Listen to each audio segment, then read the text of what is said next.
The way that we talk about reparations in the black community in many ways is the way that like a husband suggests a threesome to his wife. Where you say, "Hey, wouldn't it be crazy if your friend Sandy came over for one night?" I'm not saying we should, but maybe if it happened, we're not demanding it. We're barely even asking for it. We're just mildly suggesting it because we don't put in consequences related to it. We don't say, "Well, if you don't, this will happen." Or we're not saying, "If you do, this will happen." We're not making it a driving part of the conversation. We have so many folks who are so scared to even talk about the topic that you're not going to get any movement on it. If you're not willing to put demands and put consequences around something, well, then you're just making a vague request. The same way, like, "Hey, maybe, Sandy's been looking good lately. I know you guys were roommates in college, so maybe, she can come on over or something." That's the way that we talk about reparations. And that's why we're not getting any movement on it. We're not going to get any movement on it until we take it as seriously as every other group takes their particular issues.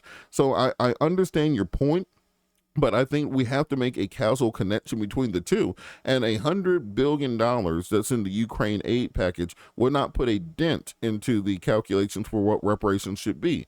One estimate says there should be about $17 trillion to African Americans for reparations. So I think that when we start seeing ourselves as in competition or fighting against other groups, it takes the eye off the ball and the eye off the prize to exactly what America owes us. And as I said, I don't even want monetary reparations. It can be a part of it, but I want land. Let's say that I owe you some money and I tell you, "Hey, look, I'm going to pay you in Bobby bucks." And you say, "Well, what are Bobby bucks?" It's money, and trust me, it's just fine, but I control the value of it, and I can control how much it's worth. I control the interest rates on it. Then I give you $1 million in Bobby bucks. And then by the time you get to the bank to cash in your Bobby bucks, they're now worth $1.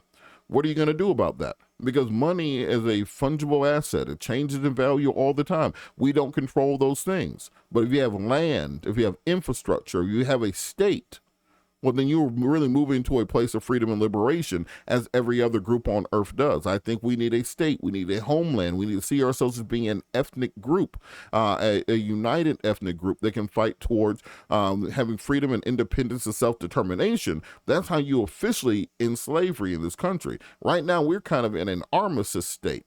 Three-fifths compromise is still in the Constitution. It's never been overturned by an amendment, the way that the prohibition of alcohol was overturned. Dred Scott decision is still on the books. It's never been officially overturned by law. It was overturned by the 14th Amendment, but that can always be fungible. We have to stop being comfortable in the position we are now and make real demands on what we want. And until you're willing to make real demands, you're just making vague suggestions.